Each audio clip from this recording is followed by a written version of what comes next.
Yo, um, I'm back with another one, and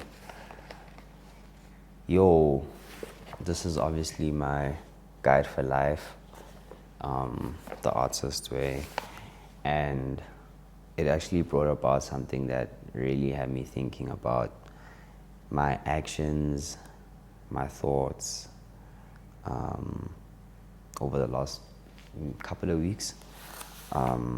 I'd say for about a month, I was in a really hectic mental space, and at that at the time I started reading this book, I think I was starting to slowly work on my recovery in preparation for what's to come. But the book actually brought about something that's so interesting because it's it's brought about the idea that in order for me to live that life that I kind of was imagining for myself, it was less about the big grand step of quitting my job or leaving Joburg or any other things I was speaking about. It was actually saying something most of the time the next right thing is something small. Washing out our paintbrushes, stopping by the art supply store and getting your clay, checking your local paper for a list of acting classes.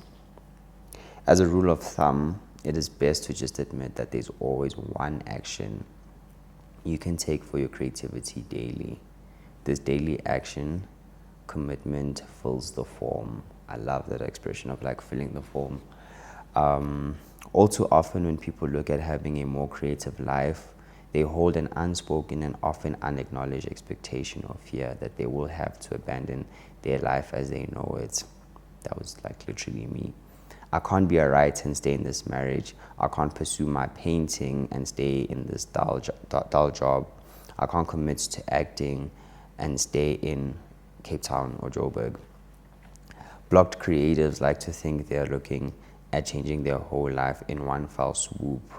This form of grandiosity is very often its own undoing. By setting this jump too high, making the price tag too great, the recovering artist sets defeat in motion. Because who can concentrate on their first drawing class when they're busy obsessing about having to divorce their wife or leave town? Who can turn toe out in a modern jazz form when she's busy reading ads for new apartments since they will have to break up with her lover to concentrate on her art? Creative people are dramatic. I love this shit. Creative people are dramatic, and we use negative drama to scare ourselves out of creativity with this notion of wholesale and often destructive change. Fantasizing about pursuing art full time, we fail to pursue art part time, if at all. And that was great, man. I think that resonates because since reading this book, I've just been damn, small actions really count. And I think small actions count because they not only present the right kind of step that you're going to take and that you're really thinking about what you want to do, but they also allow you to practice. So yeah, of course the artist way kind of encourages journaling, which I've been doing a lot of, and in that I've been able to bed down some of my ideas, some of my plans, in a really safe environment, because I think I've also learned that not all your plans should be shared, because they're going to be met with the type of energy which might distract you. So journaling and having a safe place for your thoughts is definitely ideal. And then just as far as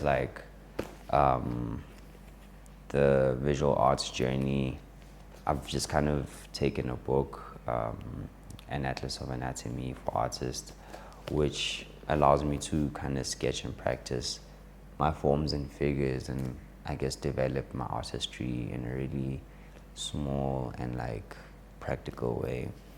And then, of course, these videos are one way for me to not just reflect but also share my journey, because when I blow up, you're going to look me up, and at least you'll have a track record for how I did it, you know.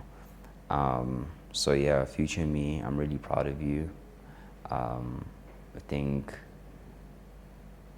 I appreciate that I've always kind of been obsessed with doing the right thing, and equipping myself with the knowledge that I need, and ultimately also just doing it independently, doing it in a way that doesn't really disturb or obstruct anybody else's life.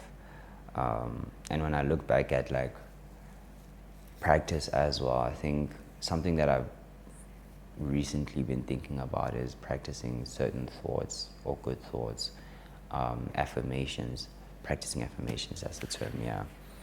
Practicing affirmations, because a lot of the times when things get like murky or confusing, we just tend to like use a lot of negative language, which makes it a little harder to move past those moments or situations. So yeah, practicing affirmations has actually helped strengthen my mind for hard times. And yeah, man, keep going, keep doing it. You're gonna be great. You are great.